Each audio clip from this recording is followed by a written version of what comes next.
So I'm ready to trim my mug I made yesterday.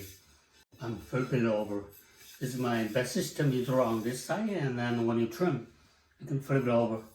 There are some guidelines here that might be easier for you to find your center.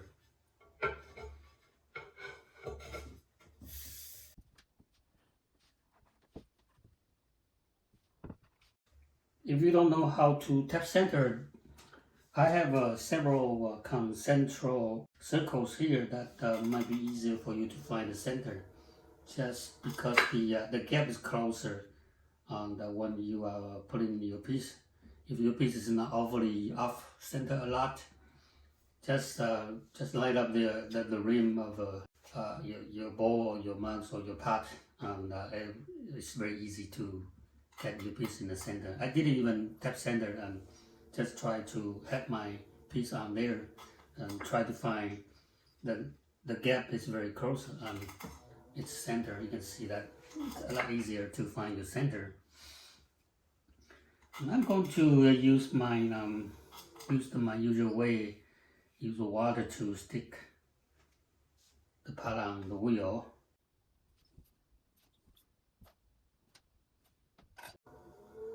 Okay, very good. On. So that once you push it a little bit, apply a little bit pressure, you probably stick it on the wheel head. Versus that if you are using the wooden bed, you won't be able to do that because the wood is absorbing water, but your pot direct contact with my aluminum bed system, it's very easy to stick it on. Right, and this is my new tool. Actually, it's old tool, but I'm planning on putting the blades on the wooden handle. So this part here, it's replaceable. You can, if in case this part is broken, you can pull it out and put a new one. Use your handle. Okay, that is going to be my next product for you to purchase. And this is my number three tungsten carbide blade wooden handle trimming tool. And for the carbide tool, usually you want to trim it on the drier side because the tool is very hard material. You can use a carbide tool, even trim the bit square. Usually when you are using the carbide tool, you want to trim your pot on the firmer side, a little bit firmer, so that you will avoid unwanted chattering.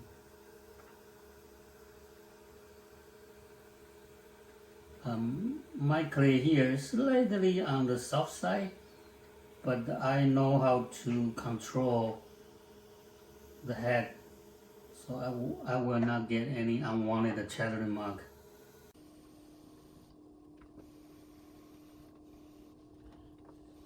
If you find out the tool, the clay sticking onto the tool, it means that you are trimming your clay on the soft side. And for dull tool, because you won't be able to cut it deeper, so when your tool is very dull, you can trim on the soft side of your clay.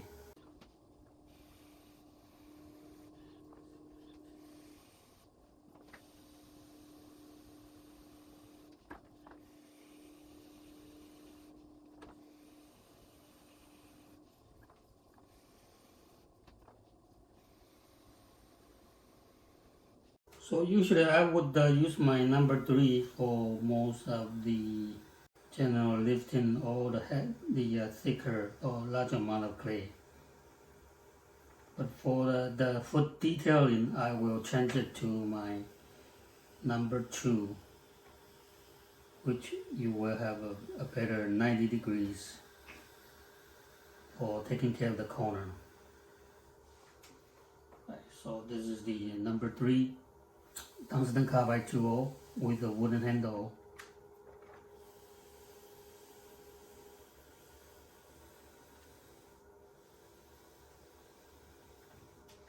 Again, I recommend you use this kind of a tool on the drier side of your clay body. Okay, this clay body is still slightly soft. get slightly soft. Number 3, I am bringing my number 2 also. This is the Carbide tool.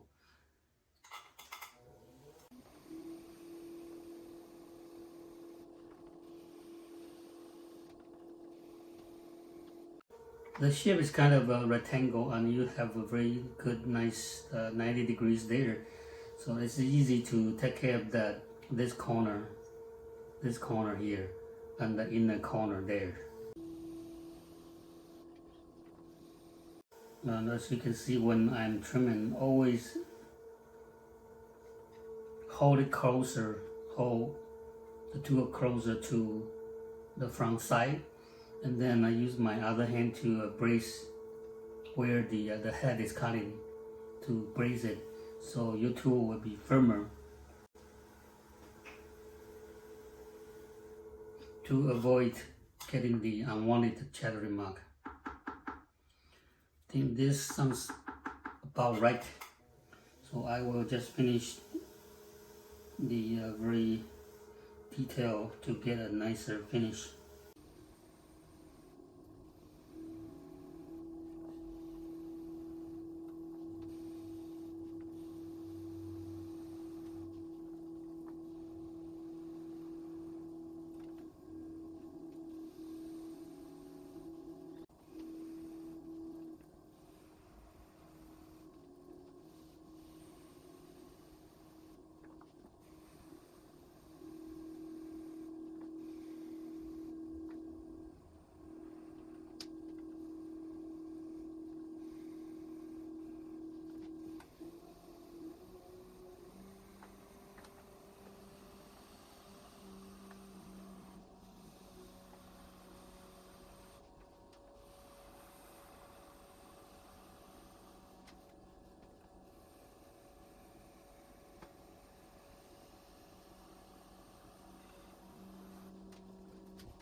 And again, this is my number 5.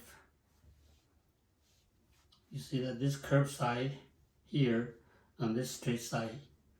So this is my number 5 trimming tool, and also made of a tungsten carbide, but I don't have it with the wooden handle. It will be in the future, but for now I still have plenty of them available, so I want to get use them, sell them all until I made it into the wooden handle.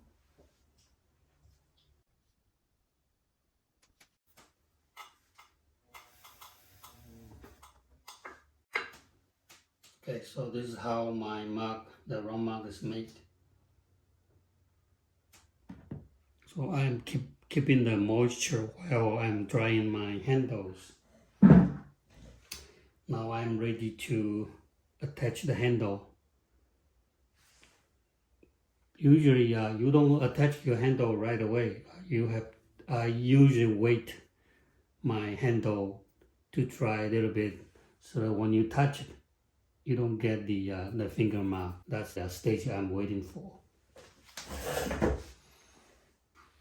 And I usually hang my handles right on the edge of my wheel, but you could always, you can also put your handle like this way while you're drying it. You can put it this way too.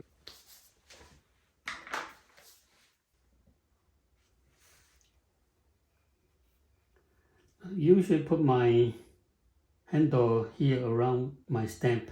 The stamp is as a signature for my piece. I usually put a stamp right by my foot ring. On the ugly side here, there's a little different clay, or it's not as smooth there, so I'm going to attach handle right around this area.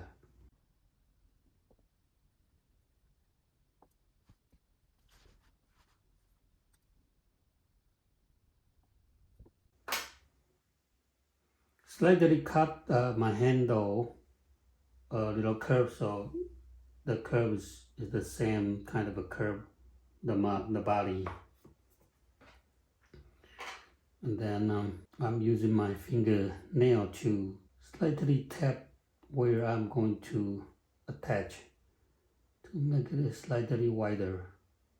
And get a brush to brush slip, put some slip on the body and then some slip on the handle.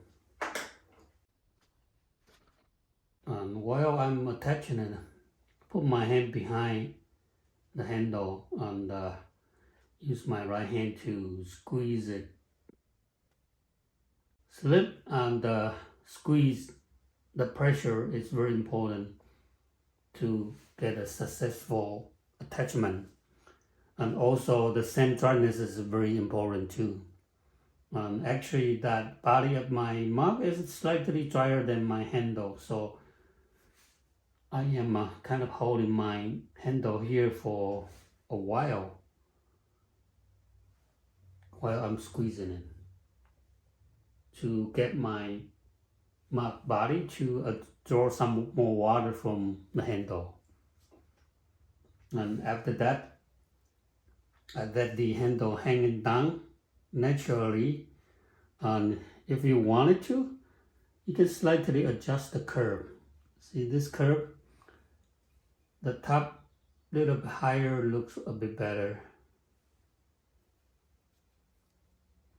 And then just find the right size of the handle. Usually I prefer at least 2 fingers to go through easily. Okay, 2 to 3 fingers. If you have a larger mug, maybe 3 fingers. But this mug isn't very big, so 2 should be good enough. And the loop looks good. See, the loop looks good here. And before I compress it further, you can slightly add a little bit of water or slip where you are going to attach. And get a needle tool to cut the excessive clay off. And before I compress it further, I usually get a brush and then just put a drip of the water right where the handle, the bottom of the handle attach. A drip of water, and put the finger behind it inside where I'm going to compress it, support it there, and then just use my thumb to press down.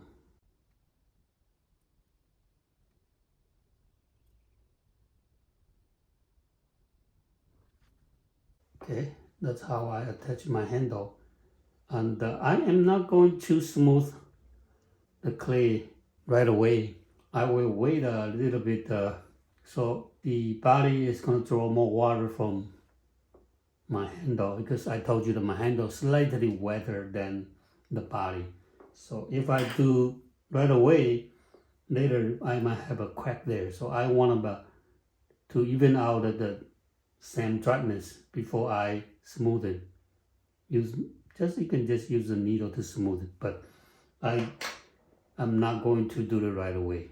I will wait a little bit, maybe 5-10 minutes longer, and put my mug upside down like that and let it dry 5-10 minutes, and then come back there and smooth it. That's how I attach my handle, and by doing so, it will be successfully. I almost 99.9%. I never get any of the handle falling off after fire or crack from there, because that if you just pay attention to what I just mentioned. Make sure they are the same dryness. If the handle is a little bit wetter, after you connect it, you need to apply a little bit of pressure and wait a little bit longer, 5-10 minutes, until the body draw more water from the handle, and then you smooth it.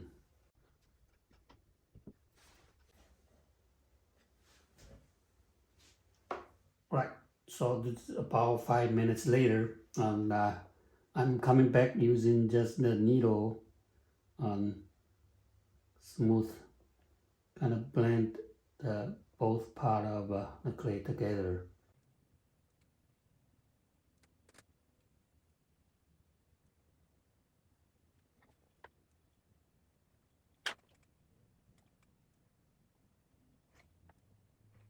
Okay, so this is how I attach my handle, and people might want to ask how long I wait my handle to attach.